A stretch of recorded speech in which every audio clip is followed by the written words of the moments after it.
Okay, hello, Joanne. Happy Halloween, or as we say in ancient Celtic times. Can you say the right pronunciation of it? Siren. So this is a lovely time actually because it's Celtic New Year. So the Siren is the ending of a cycle and the beginning of a new one, and we have modernised it as Halloween. But it's still, I think, a celebration that captivates people a little bit. You know, we're still quite interested in. So albeit that I'm not sure we fully understand. So we might get a time to chat a little bit more about that as the day goes on, because it fits in, I think, with some of the topics that we're talking about. It really does. It absolutely does. And it's quite interesting, isn't it? Because the last time we did an interview was exactly at the same time, a number of years ago, when we were doing interviews for Destination Wellbeing. Isn't that right? Yes, absolutely. So yeah, so there are no perfect synchronicity and lining up there. So and we've both, I guess, come a long way since that. I think that's like 5 years ago now. So so much has changed. Yeah, maybe longer. I think maybe long time ago. Yeah. So much changed and so much stays the same is isn't it? You know, there's an element of both in there. So. Yeah. But very excited to be part of all of this. This really cool. Really excited to have you on. Super excited. I have known Joanne for a long time now. I think from memory, I think we met in Carlingford about, I'm guessing, 7 years ago. Would that be right? Yeah, it definitely is. We briefly met. I was part of a medieval festival, I think, in Carlingford. We met that day, and then I think our next connection was actually summer solstice celebration. So yes, and if we go with 7 years, we've got a 7-year cycle that started at Lunasa, went to solstice, and then moved into Samhain. So there's loads of elements of the Celtic calendar there as well. Yeah, beautiful.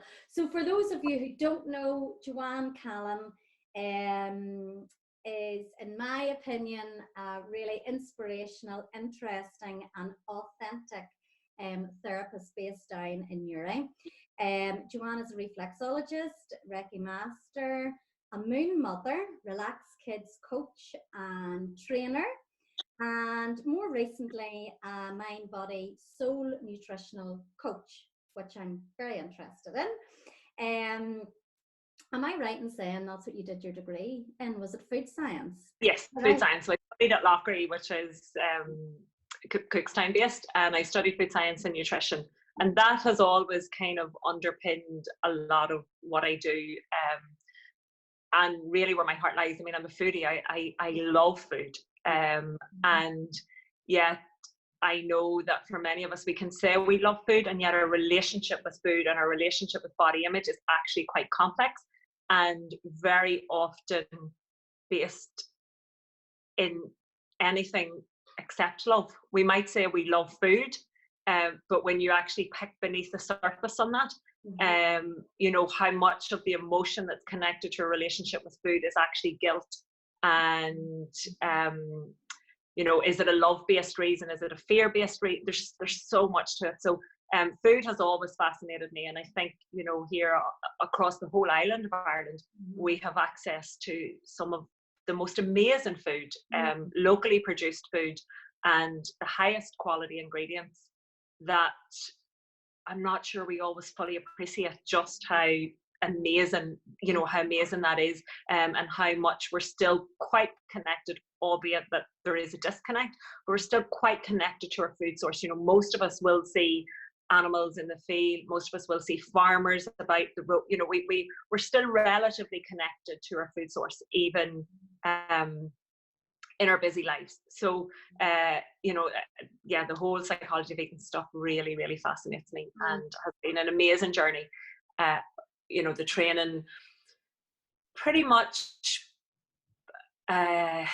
just brought together lots of stuff that I've been working on down through the years in my own personal journey, really, as much as anything else. And I run a program called Be Balanced, which I began running about 10 years ago.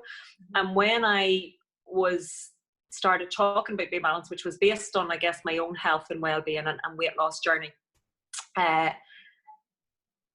it was a little bit out there at the time. You know, I was talking about the law of attraction, I was talking about vision boards, I was talking about stuff like that.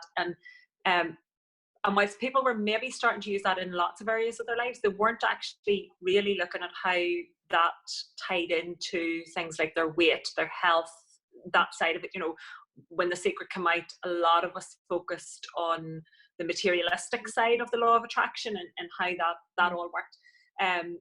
Whereas for me, it had actually been around my health and around emotional healing and that kind of stuff. So when I came across the Institute for the Psychology of Eating, which is the world's leading institute in this area, and they're doing amazing work, it really just connected, because I was like, yeah, they're saying what I've experienced, but I'm also getting a bit more in terms of the research, the science, the studies, all of that kind of stuff, and it just totally resonated. And I was very lucky to get a kind of a part scholarship with them to complete the study, and it just all the dots joined and the timing was right.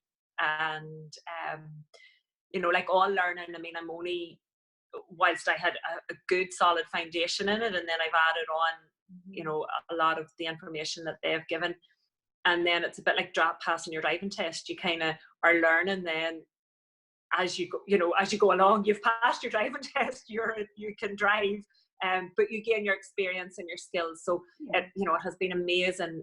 The light bulb moments and the conversations have been super. Yeah, really, really, really powerful. Some really powerful stuff. Yeah, I was just saying to you before we actually started recording, I would say the vast majority of the work that I would do would be group work based, and women within those groups, and it always comes up weight loss, body image, and how I try and I suppose frame it is not about weight loss, but more about your health, and more about focusing on the health aspect rather than the actual weight loss. But at the same time, if you do want to lose weight, this is I suppose what I really want to ask about the weight loss side of things. So whilst I feel it's important to frame it as a health section or part of our lives, the other real side of it is, if you do want to lose weight, then what about the whole thing about weighing yourself and focusing on that? So, because if you want to lose weight, you kind of have to know what weight you are and what would be a healthy weight. So how do those things marry up? It's such a minefield, and I suppose what I find is it works for one doesn't work for the other. Is a big part of it. You know, weighing ourselves, scales, measurement, all of that can be a big motivator for a lot of people, and it can also be a huge demotivator.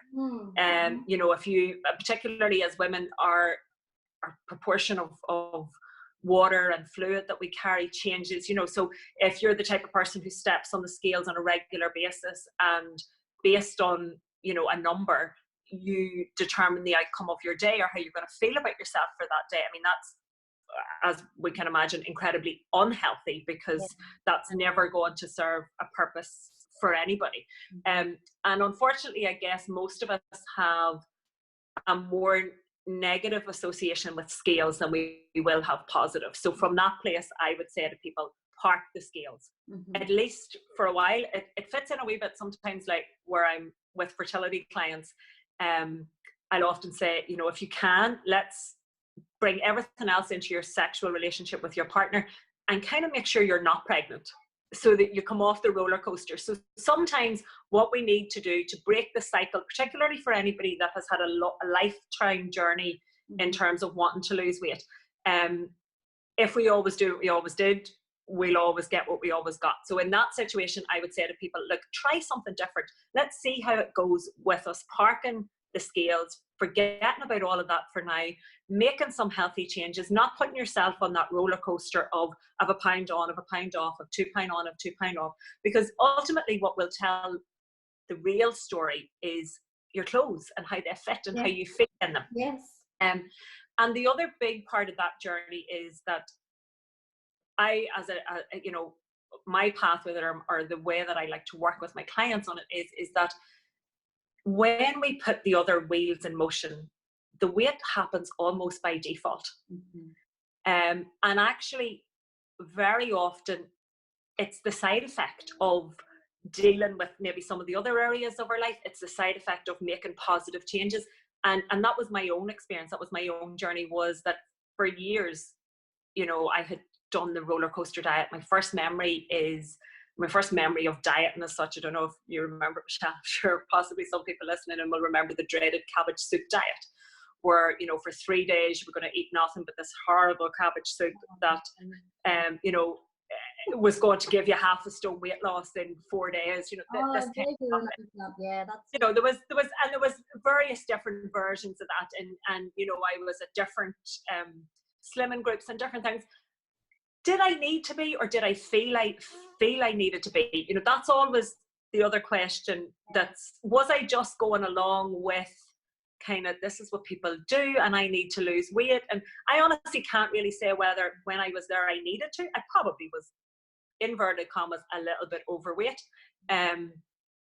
But at the time when that journey started, I think it was just something we were doing as women and as girls, and we were just going with it. Yeah. It's the conversations that you hear and the conversations that you overhear from women about their shape, about their weight, about their diet is unbelievable. Like, it really. And I guess obviously over the last while I've become much more aware of how that is a fundamental part of conversation. It's gotten to the point now where I notice that it's almost like talking about the weather. Were you good at the weekend? Were you bad? No, I did. And I don't think it's something, and you know, not to say that men aren't body conscious and body aware, and we know that there's a lot of pressures there, and more so now than potentially there has ever been. However, I don't imagine that I don't, you know, I rarely, in fact, I've never heard it, heard a group of men sitting down and the opening line of a conversation was, oh my God, I was so bad at the weekend. Why, what made you so bad? Did you rob a bank? No, I ate chocolate cake and a Chinese, you know. It's like, actually, you know, it forms such a fundamental part of the conversation for people who, do and do not have a health weight problem. And that's, you know, that's a significant thing here, is when we say we want to lose weight, is it actually based on you know, our BMI, which, I mean, again, that's a whole other conversation because BMI is so skewed. You only have to look at rugby players who are super fit, heavy, you know, but have a high BMI because the measurement doesn't actually fit what's going on. So there are, so, you know, it is such a loaded area in terms of our conversation, and we have so many deeply ingrained beliefs that actually when we sit down with them, we don't actually believe are true a lot of the time. But words like, I was so bad, I was, you know, I can't believe I just ate that. In any group of women, I was with a group of women last week, and there was 14 of us away on a retreat enjoying really amazing food. We were in Italy, amazing food, and not from a place of anything other than just general conversation. You know, I can't count the number of times I heard in the conversation women saying, oh my God, I've 2 stone on me already. Now, they didn't have 2 stone on already.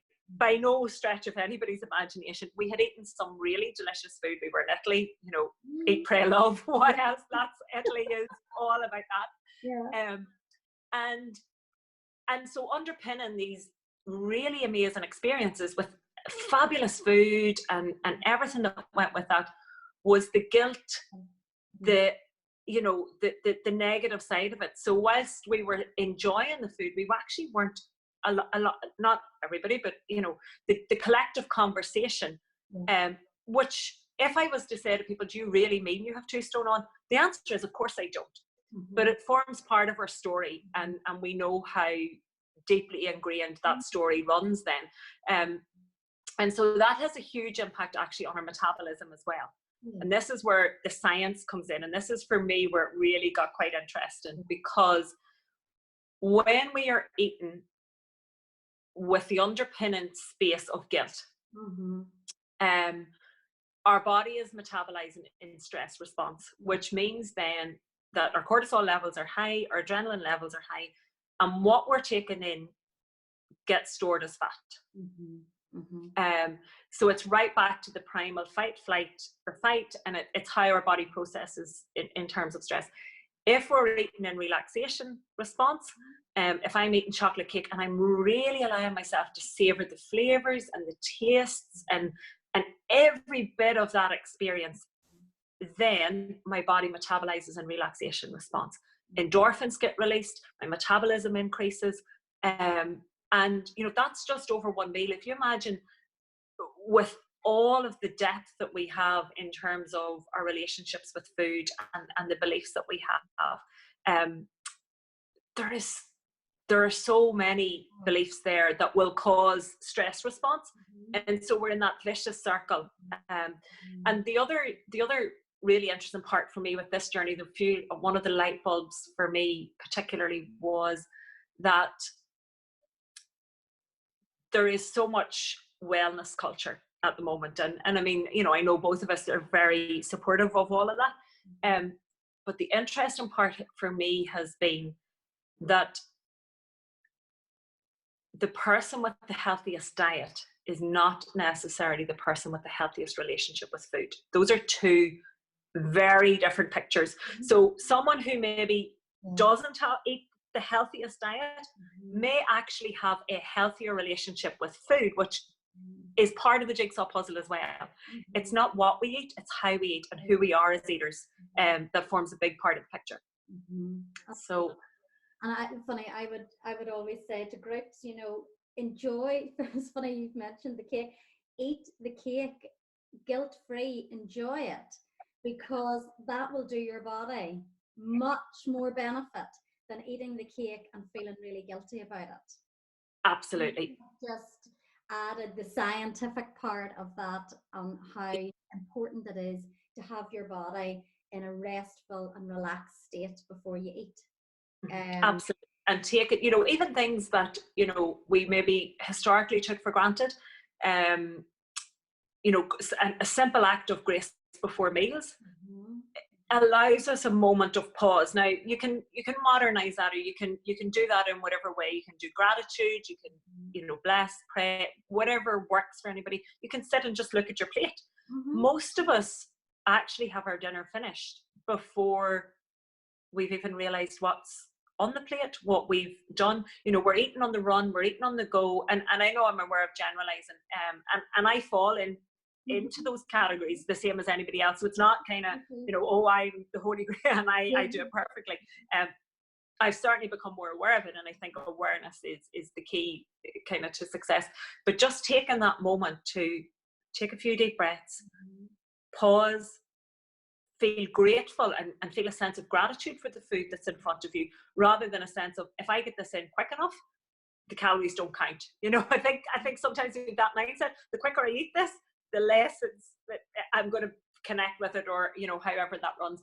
So, and I think as we know, the conscious mind may not be feeling guilty. The subconscious mind is what's running the story. So the work kind of needs to be done at quite a deep level, because consciously I can say, oh no, I'm quite happy to have this bowl of ice cream, or this piece of chocolate cake, or the Chinese, or whatever it is, and that can be a conscious thought. But the subconscious is going, yeah, but you're going to regret that tomorrow, and thinks of a moment on the lips, a lifetime on the hips, and all of those kind of just general stuff that we drop into conversation.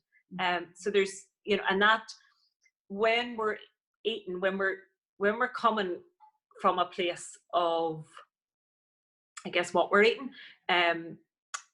it's, for me, it's really been about being aware of, why am I doing that? Am I doing it from a place of love? Am I doing it from a place of fear? Am I doing it, and the same with exercise. Am I doing exercise because I want to celebrate what my body can do? Or am I doing exercise because I'm worried about gaining half a pound at the week? And how how we're approaching, it's not what we do, it's how we feel about what we do. And we know the work of Dr. Emoto and the power of intention in terms of just water molecules. The whole level of that translating into food, and how the intention that we're putting into food, and how our food's prepared, we all can relate to a homemade dish that we have a real sentimental connection with, whether that's maybe something that your mummy has made, your auntie has made, your granny has made, or your best friend's mummy, or whatever it is. We've got so many connections there that I 100% believe, and there is science around some of this, that you will metabolize a homemade apple pie in such a different way, because there's love in that. There is, there's memory. It satisfies in a very different way than, your shop bought apple pie. Calorie for calorie, they may be exactly the same, but the energy of food is about more than the calories.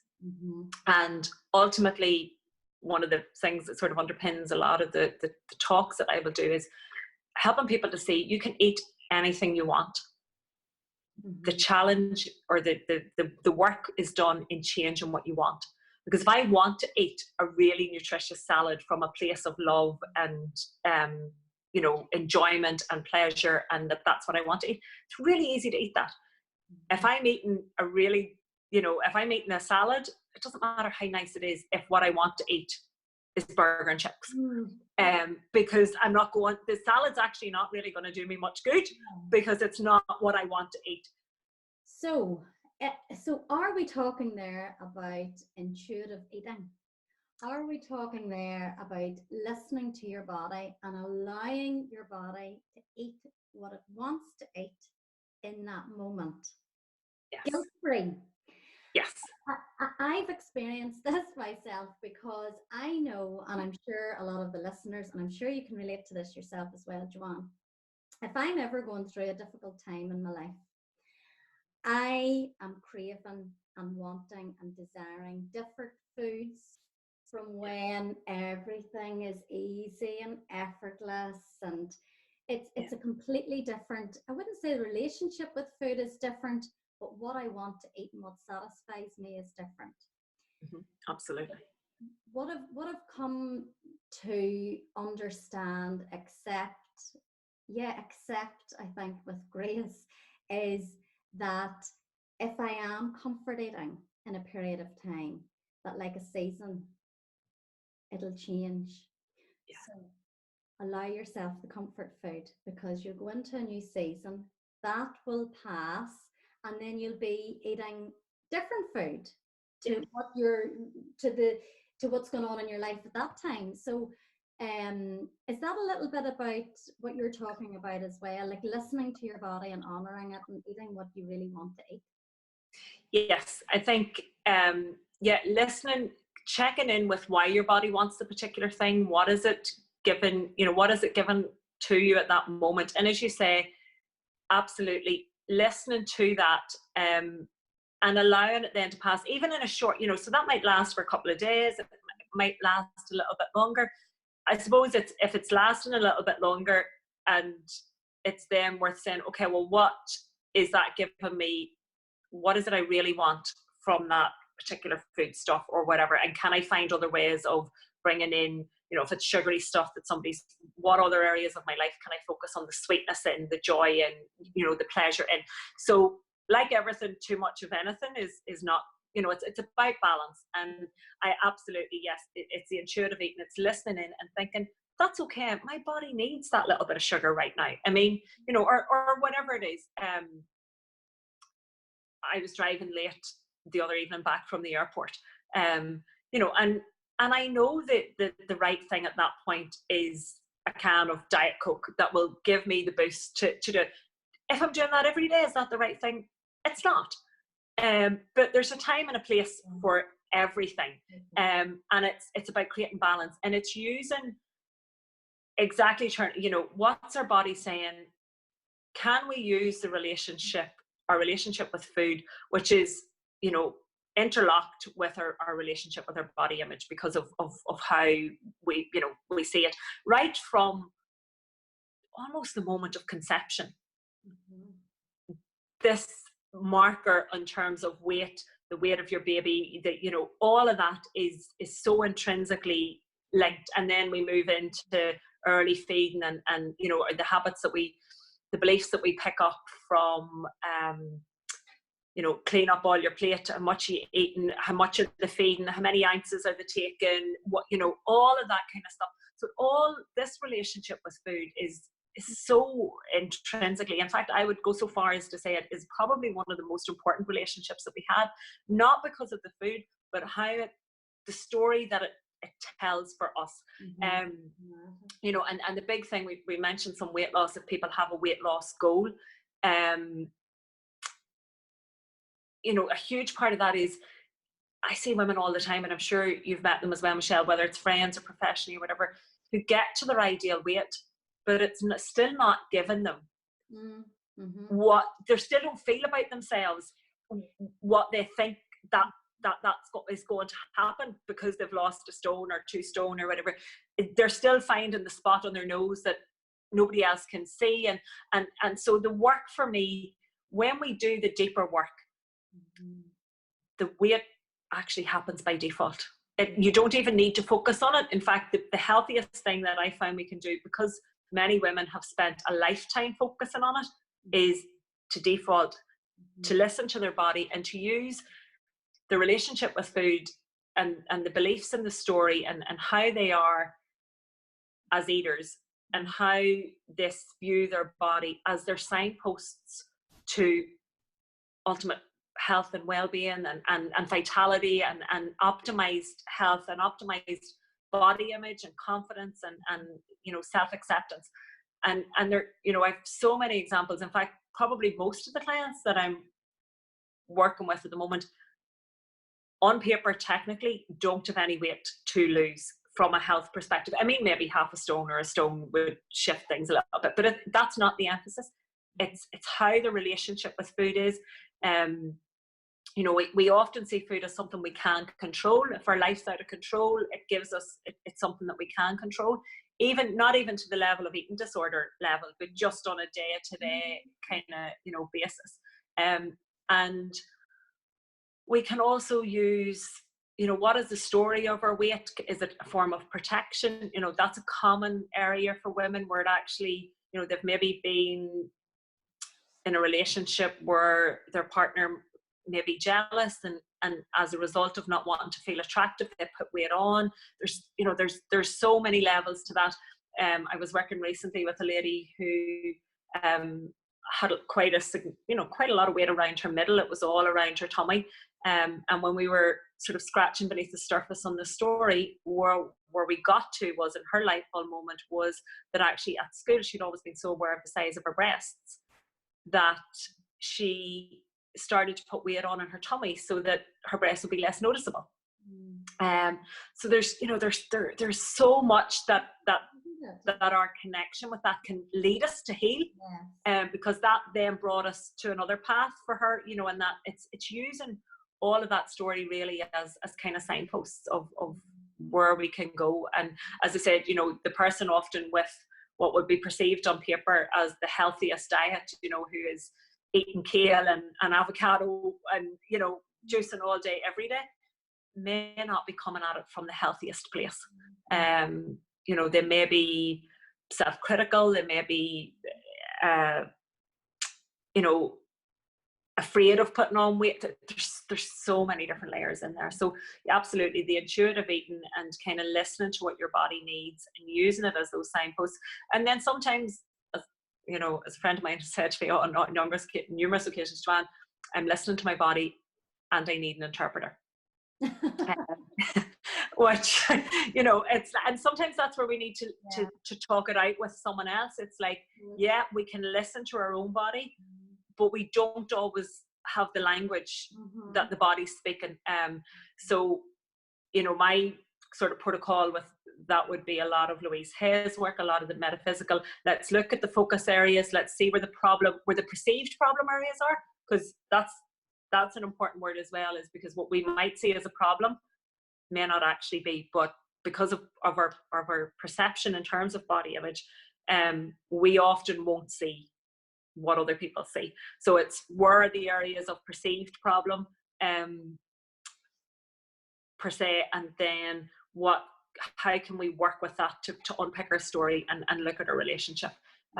But absolutely getting to the place where we can eat with pleasure, with enjoyment, eat a variety of different foods, have the cake, have the kale, you know, and really strip that, you know, come right back. Often for me, it's coming right back to basics as well.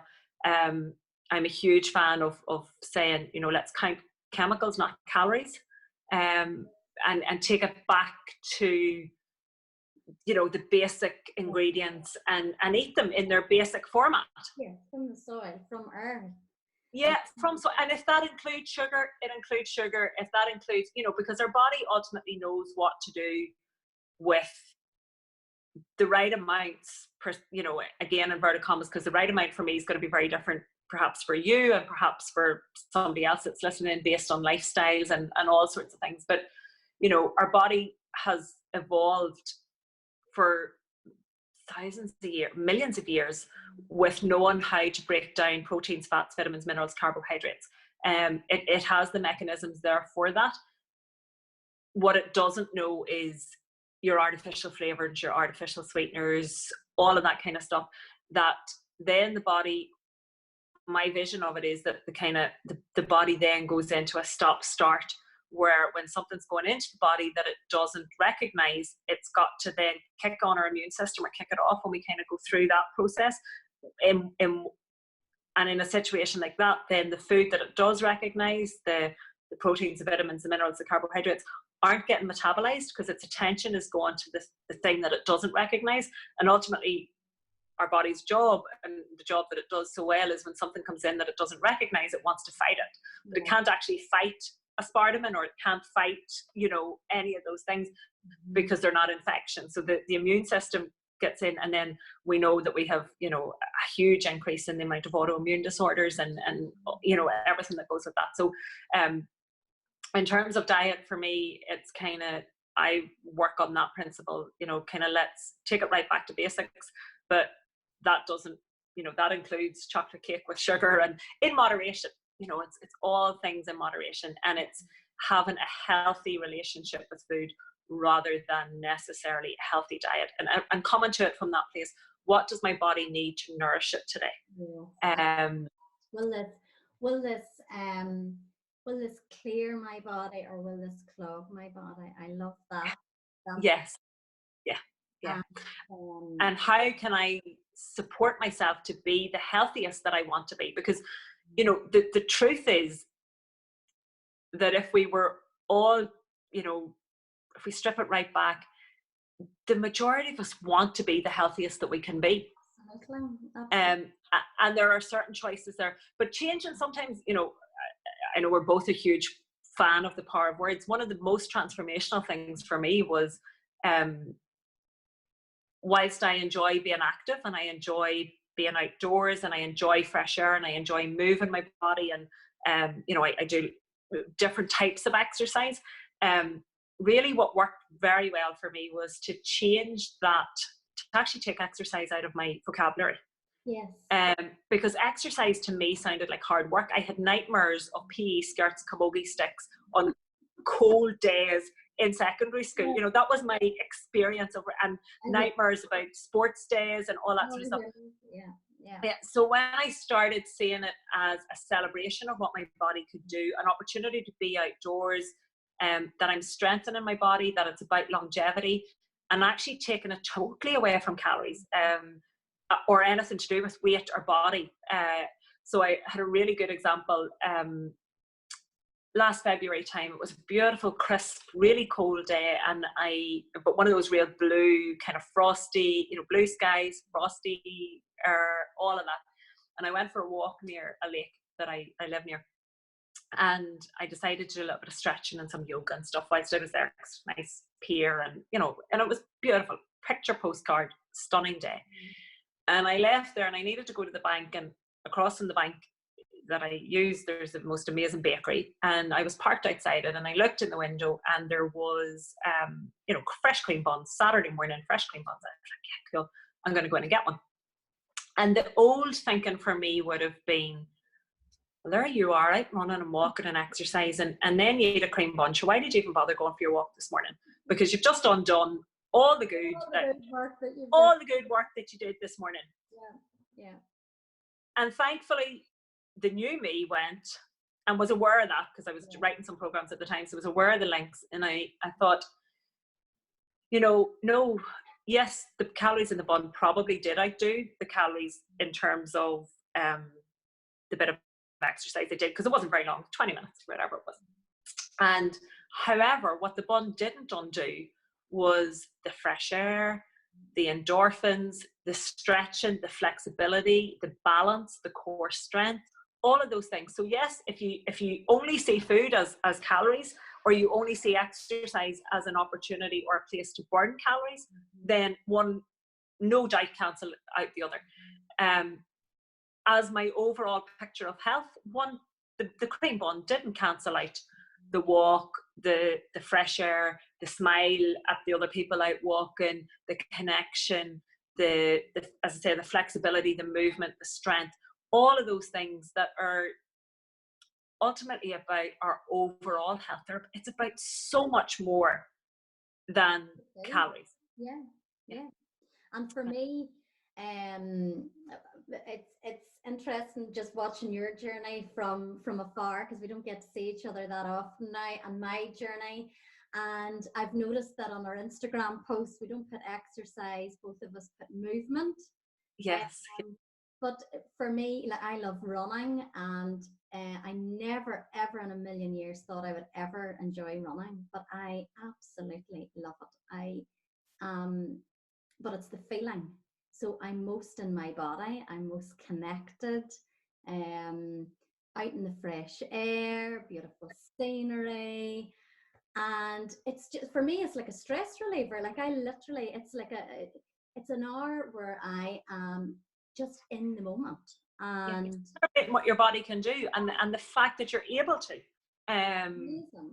Yeah, and I know you've probably been seeing some of my open water swimming and bits like that. I've really got into that in the last wee while. And when I say really got into it, what stopped me actually doing it for quite a while, and I live near, as I say, near the lake, and there's a very strong community of triathletes and people, that are quite into their sport, and they use the lake all the time. And so I had kind of not done that, because in my head you only do that if you're running a serious race, or you're part of a, you're swimming for a time trial, or you're doing all of that kind of stuff. And thankfully a couple of years ago I kind of started to move away from that thinking, and I've moved much further away from it now, thankfully, where I'm like, I have no interest in doing this to beat a time or be part of that. That doesn't mean that I can't be in the water and enjoy that connection and that movement and the building up the distance that I can go, not from a place of timing it or looking at any time, or in fact even needing, people say, oh my God, you go in a bikini or swimsuit and not a wetsuit. And I'm like, yeah, but I don't ever intend at this point, I mean, things change, but at this point, it's not about the sport of it. It's actually about nature and the connection and how my body can move and how my body feels in the water, and all that goes with that. So yeah, it's beautiful. I've done some of that myself up here in the sea, and it's invigorating. Yeah, it really is. There's a great exhilaration with it.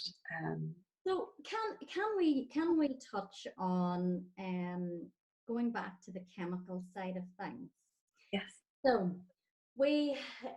you mentioned earlier on about the well-being culture that we have now, that we live in now, where everyone is so much more aware of foods, what's in foods. We nearly have diets where it says go sugar-free, don't eat sugar. We have vegans, we have vegetarians, we have, which I prefer to call it, plant-based food. So we've all of these labels now in terms of food. I myself have been a vegetarian now for 14 years. It wasn't a health choice, it was an animal welfare choice. But it has evolved over the years, most certainly, for health reasons, and now I suppose more recently in the last number of years, environmental reasons. But one thing I wanted to touch on is some people think that by going vegetarian or vegan, it's a healthier option, but they might not necessarily be eating healthier foods. Absolutely. Yeah. And I suppose what I wanted to touch on here is the meat alternatives that is packaged as the healthier food source, rather than eating meat. And whilst I'm not a fan of meat, I'm not, I think everyone has free will to choose what works for them. Mm-hmm. Can we touch on that a little bit? Because I think a lot of people, including myself, I think I was naive and thought that, you know, corn was okay to eat, and I would still eat it. I admittedly do still eat it, but not on a daily basis, more as a convenience. So can we touch on that? Absolutely. And it's interesting you say that, more as a convenience, because that's something that I talk about a lot. I will, you know, you will potentially see me in the local takeaway, mm-hmm. you know, maybe once a week or whatever, depending.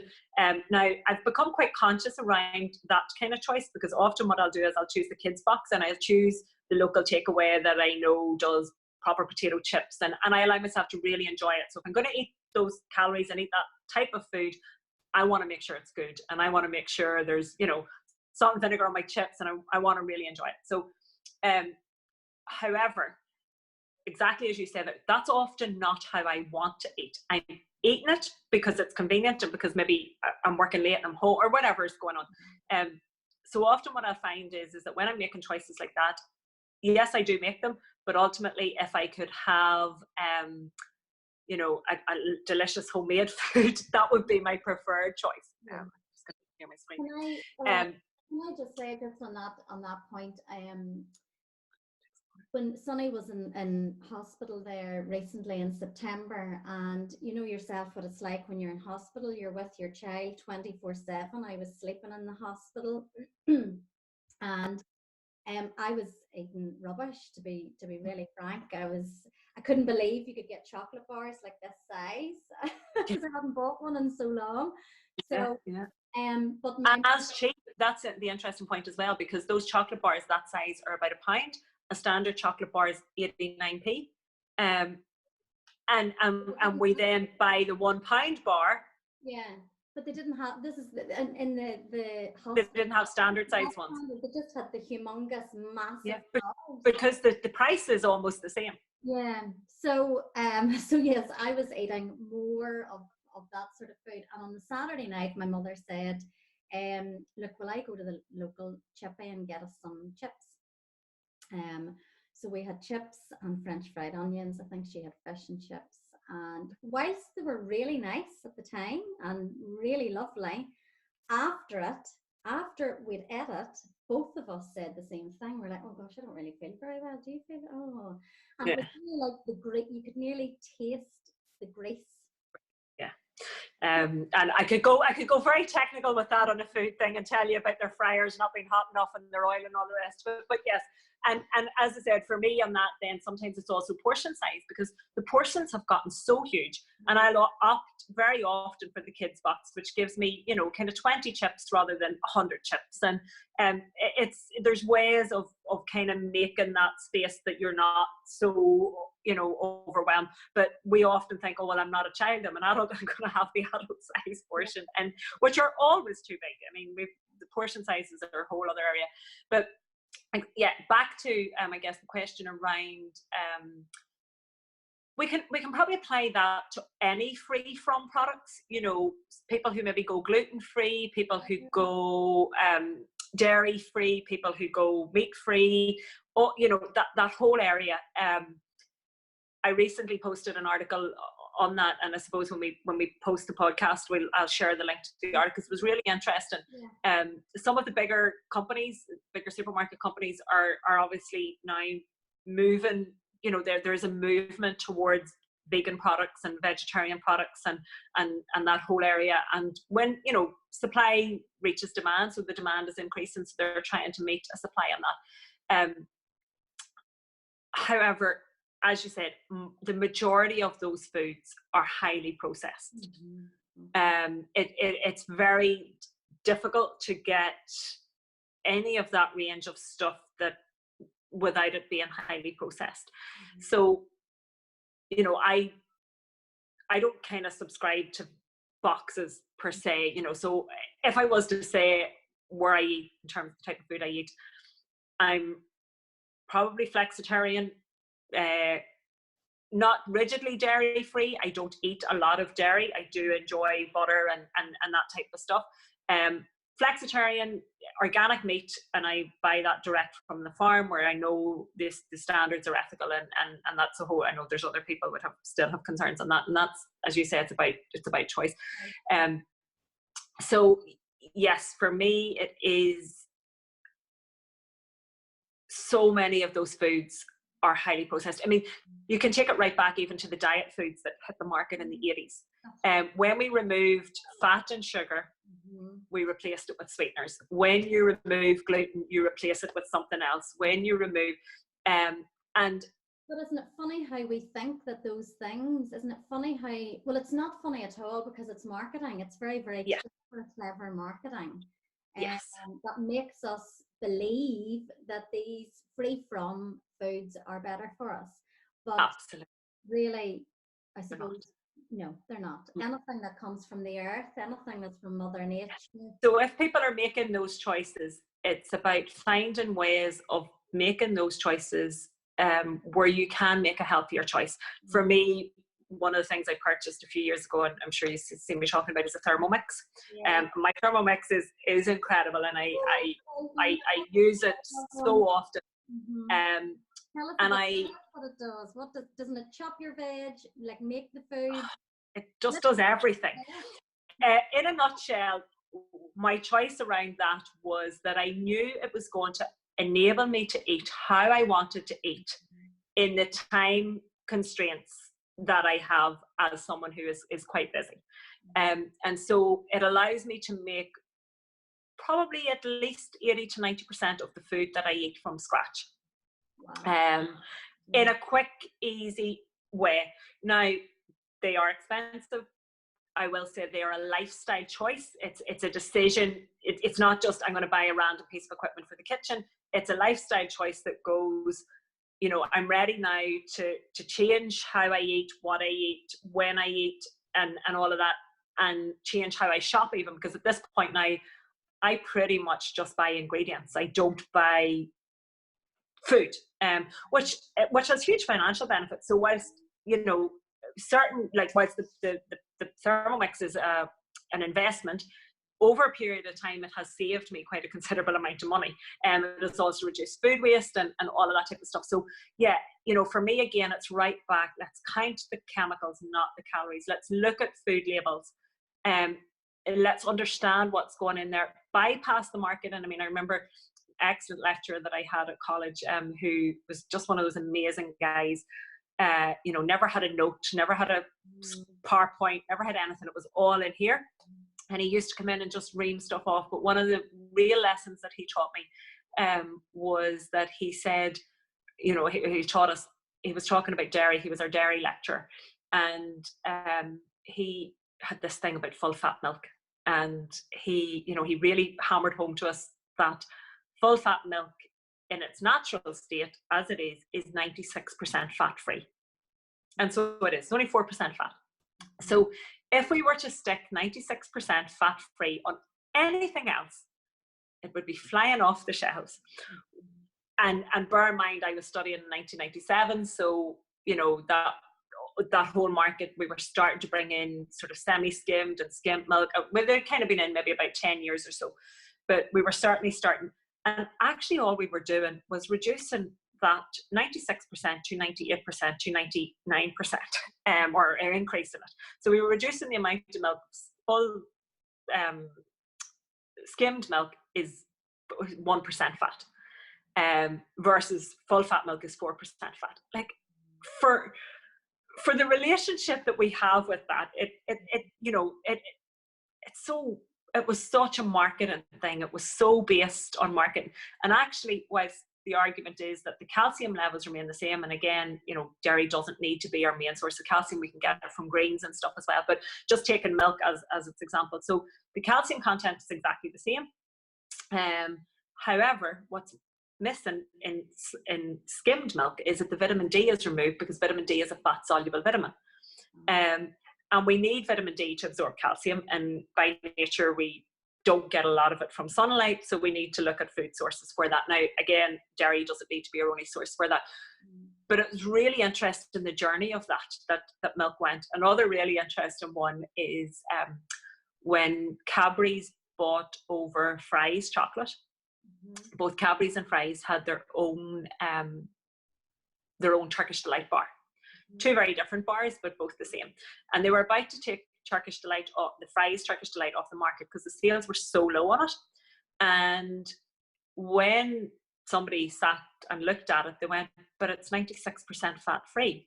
Let's blast that on the label. And suddenly all of the diet companies, the weight loss companies and all the rest of it were, it's only so many calories, it's only so many points, it's only so many. And so Fry's Turkish Delight became one of the treat products for women everywhere, because it was only 96% fat free. It had always been 96% fat free. That hadn't changed. What had changed was the label. So yeah, absolutely educating ourselves on labels and having a look at them and looking at those ingredients and thinking, if they're taking something out, what maybe are they putting in? And we can apply the same actually even to, marketing is a whole massive area. Cereal bars and fruit bars, like the sugar content, you'd be as well eating a Mars bar for some of them. It's huge, but it's the marketing. So if we could just look at food labels, that would be one of the things that I would say. Notice your labels, look at what's in it. And educate ourselves a little bit around that and make our choices from that place. I love that slogan, count the chemicals, not the calories. Yeah. And on that note, I think we are going to have to close. Yes, because we're talking loads. We're talking loads and loads and loads. Yeah. But definitely I would love for you to come back on to talk about moon cycles, because that is something that really, really interests me, and I think is a nice follow-on from yes, because it all comes back to who we are as women and everything. There's a lot there. It's all interconnected. So Joanne, thank you so much. You're so welcome. I'm really part of it. Of knowledge, experience, but more than that, you embody everything that you teach, which I think shows, and I think is really, really important. So if anybody would like to get in touch with you with regards to a one-to-one session, how can they get in touch with you? The easiest way is through my website. I have an online booking system and stuff there, so that kind of takes care of all of that for me. So it's www.trythealternative.net. And I'm right in saying you do online stuff? Yes, yeah, absolutely. If they're across the water, they can get in touch with you and book a one-to-one session online. Yes, absolutely. Technology has just so many advantages for us all. Yeah, it's excellent. And Joanne, you also do programs, isn't that right? You also do online? Yeah, so I have a few interesting programs coming up in the new year. I typically don't start anything in January because, again, that is such a loaded time for not being successful in what you set out to do. So I work with the seasons. So I will start my programs round and bollock in February. And that'll be my spring kind of, the energy is just generally better, and we're in a better space for making any changes. So I'll certainly keep you posted on all of those, and we can share out what's happening maybe. That would be fantastic. And I will put your website at the end of the podcast so people can get in touch with you. Thank you so much, and we'll definitely have to get a date for the moon cycles. Yes, absolutely. Excited about that. Cool. Okay. Thanks, Joanne. Thank you, Michelle. Take care. Thanks everybody for listening in. Bye.